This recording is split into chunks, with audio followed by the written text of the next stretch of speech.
Kia ora whanau, ko Peter McNeur, toko ingoa. I've just chosen some lovely photos today as a backdrop, some of my favourite photographs that I've taken in the last couple of years. So just enjoy those while you're listening to me, and if it makes you nod off, that's okay. So as requested from the lovely Mary, I'm going to talk a little bit about my journey and a bit more about leadership. And I realised that my journey in education as a leader began in my first day as a teacher. Early on, I had the privilege of working with some students who had significantly diminished intellectual capacity. In those days, we called them special classes. And I learned, it's a term I quite liked, because the students were very special. They taught me so much about learning. They taught me so much about people. They taught me so much about myself. I thought they were fantastic. After 4 years in other parts of the world, when Jude and I left teaching, left to New Zealand for 4 years, I returned to teaching as a principal of a remote country school. There I learned a lot about communities. I learned a lot about people. I learned how communities functioned. I learned about community structure.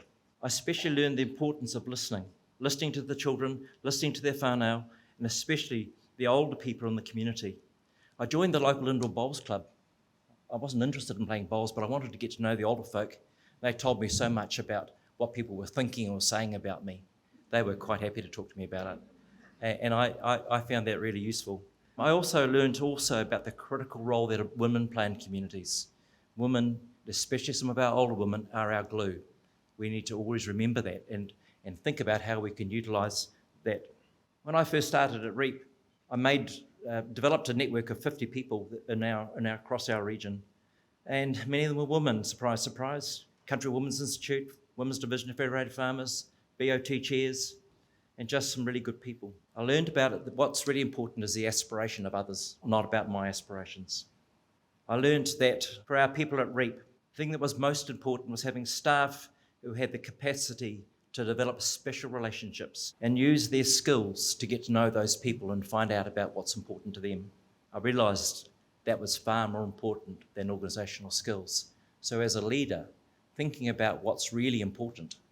This fellow here said education is the most powerful weapon we can use to change the world. This other fellow said it a bit differently. I'm sure some of you would have heard of Paulo Freire. And Catherine Peach remarked last night about Julius Nyerere. And I'm not going to talk about it now because it's too important to just spend 2 seconds on. But look up the Arusha Declaration. Easiest thing to find is, you may not better spell his name, but Arusha, A-R-U-S-H-A, Arusha Declaration, and it's absolutely stunning. And it's a roadmap now for how we can sort out the mess we're in. When I was chair of the National Resource Centre for Adult Education, the NRC, I was fortunate to have 2 wonderful people on the board of that trust towards the end of its time. One of them was Bronwyn, the other was Dr. Joyce Stalker. Koya ACE Reform Group was meeting at the time under the leadership of Mary Jane Rivers. The NRC had status, it was recognised by the government as the peak body, it had the money, it had the property, it had all the assets. But the trust decided the best thing we could do was to wind it up and gift the assets to others, particularly to ACE Aotearoa, which in that stage, current form of the organisation was in its infancy.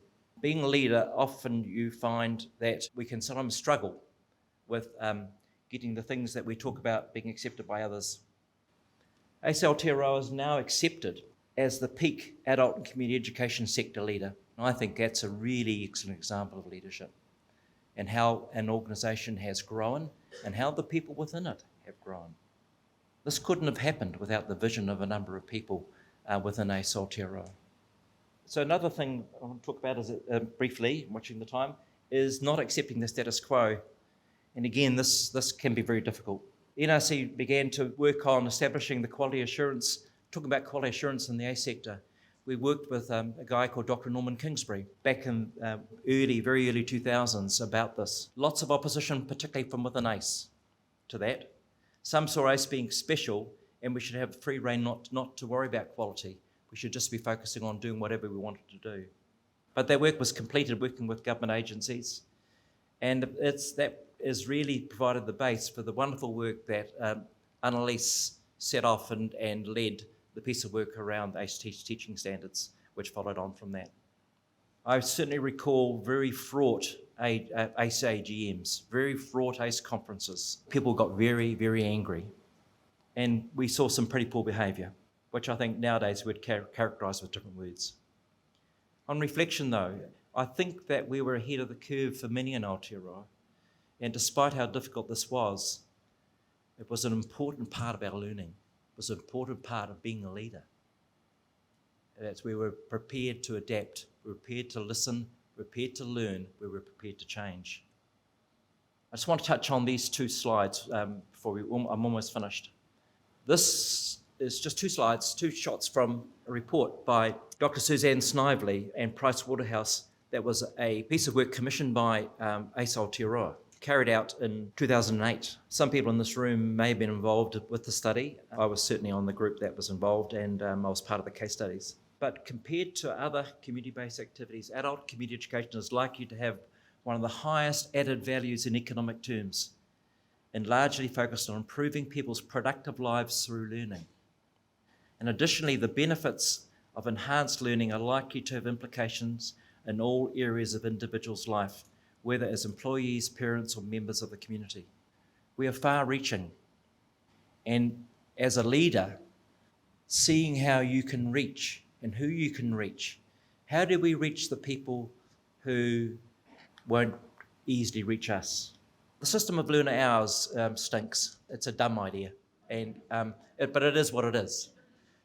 But we just need to be careful that we can fall into the trap really easily of focusing on the wrong things. Sometimes we can focus on meeting our hours, and I think that's a really easy trap to fall into, because if you don't, you get penalised, right? However, if we focus on the changes in the lives of the people we work with, that's what it's about. And that is the nub, I think, if we're talking about leadership in the ACE sector. It's how do we focus our attention, our individual attention as a learner? How do we focus our own personal leadership and those that we work with, so that we are concentrating on the changes in the lives of people we work with? Mistakes? I've made a few. Going too quickly, leaving people behind, thinking I knew best.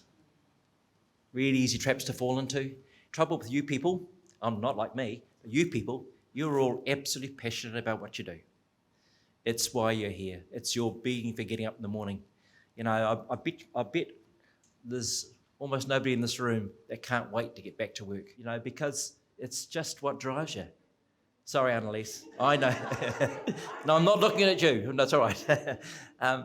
It's what drives you. Not testing things out sufficiently, falling into traps, being too prescriptive, thinking that we're redefining what we wanted rather than being more open to learning as we went, and sometimes losing focus. When I was a classroom teacher, I used to have a massive banner right across the back of my classroom that said, "He or she who makes no mistakes makes nothing." When you go back and give yourself permission, give those around you permission to make mistakes and to have a go. In summary, coming back to one of the points that Alan made about why we do stuff, believing in what we're doing, especially the why we're doing it, constantly learning, always learning from what we're doing, and being brave. And so I think that sort of sums up the role of a leader. Thanks. Cheers.